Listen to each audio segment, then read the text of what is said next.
At your house in Corvallis, might as well start by giving us your real name and where you were born, who your parents were.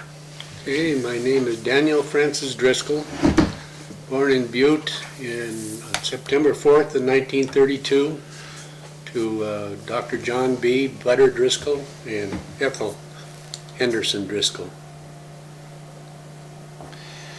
Now, tell about how your father's family came to Butte. My family on both sides followed the mining trade.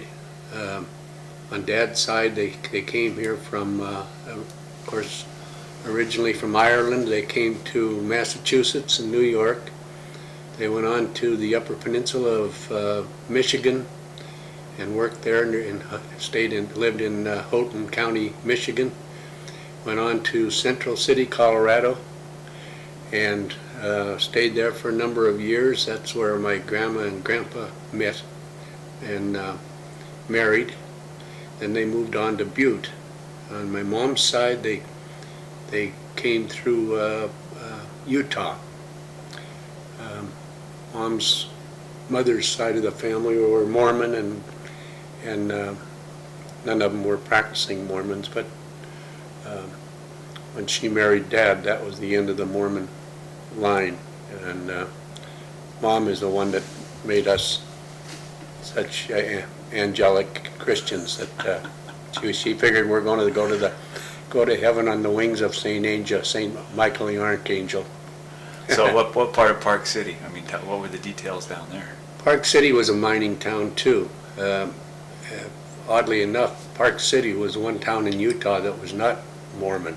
Mormons were treated rather badly down there. But my great-grandfather worked there, and they lived in Heber City for a long time. What was his name? Robert Henderson. And of course his kids were my mom, Hannah Ethel Henderson, her older sister Mona Henderson, and her brother Archie. Now Archie continued to work down there for quite a while, and then he came up and worked in the smelter in Anaconda and became one of the bosses over there. And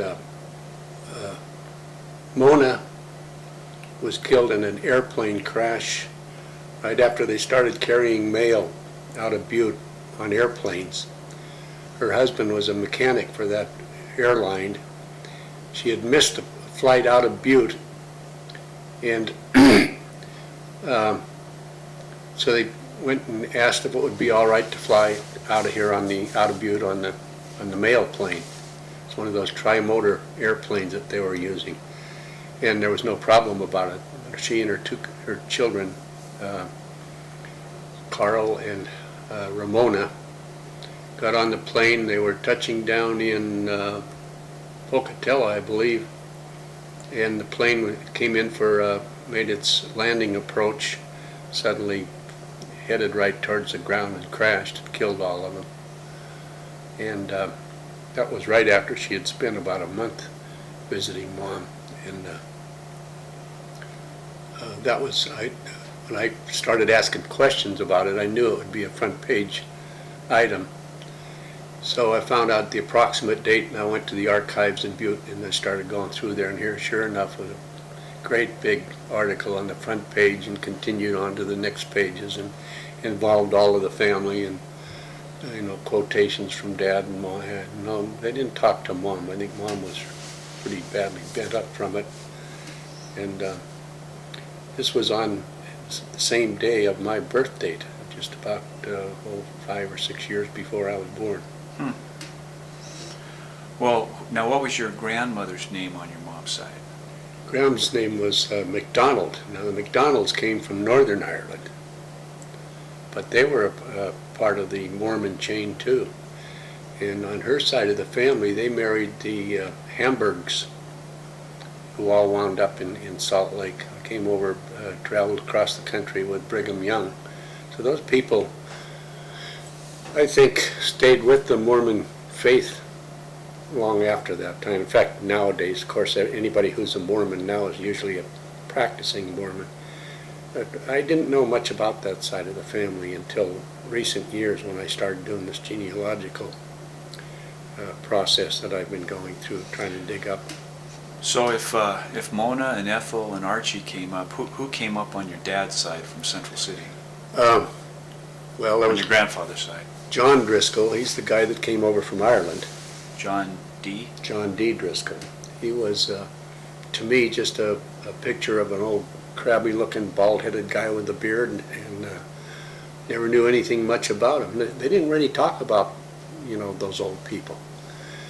And he brought with him my great-uncle Dan Driscoll, the one I'm named after, and Grandpa Driscoll came with him. That was back in, I think I had it figured out to be about 1886, somewhere around there. When they were where? Central When City? they came up from Central City. And that was John C. Driscoll? John C. John Calhoun Driscoll was Grandpa Driscoll. He married Kate Flanagan down in Central City. And Kate and her family, well, not her mother and father, but her brother, Frank, who never married, came up to Butte. And Frank lived in a house on West Broadway Street. And I found out just in later years that Grandma and Grandpa lived in what was actually Frank's house. I always thought Frank was the guest resident, but Yeah. it was the other way around. And he was kind of a neat guy. He looked like the guy on Esquire magazine, that little guy they called Esky, that was the figurehead for Esquire magazine. Mm-hmm. Had made himself a pretty good bundle of money on the stock market, but he was a mining engineer as well as Grandpa Driscoll was. And so when they came to Butte, they stayed, but they took a jaunt up to Augusta and homesteaded some land up there. My feeling is that on the Sun River. My feeling is that during that time, women could homestead as well as men, so that each man and woman could get their own 160 acres.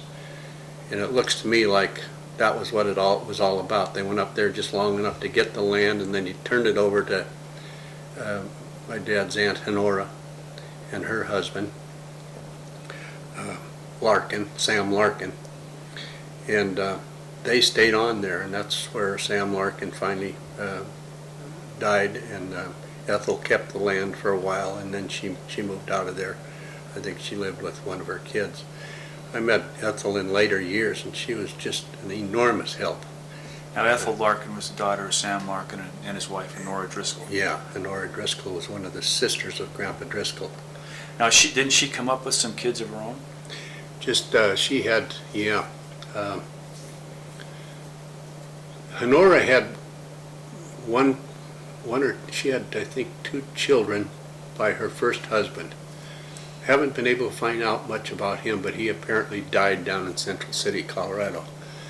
And then she came up here and married Sam Larkin, either in Butte or up in Augusta.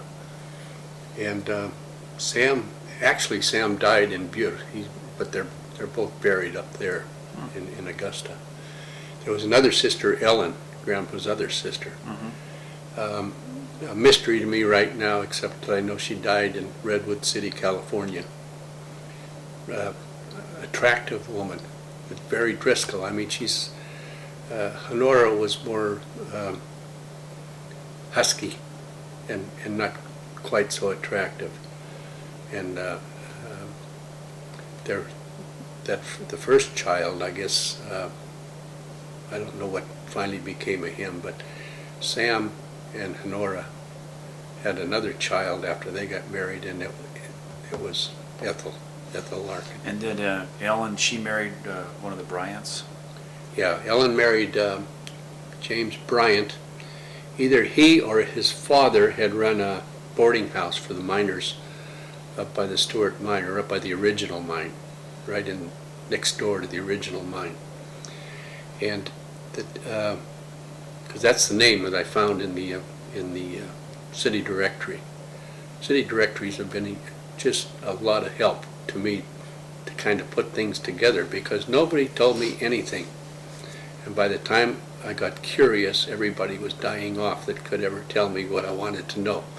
So what I've had to piece together has been through the archives, through old newspapers. I lived up at the archives in Butte. I was part of the staff up there, part of the crew that was running the archives when I finally moved out of Butte. And there's just an awful lot of information that I dug up there. Well, now, what happened to the oldest brother, Dan?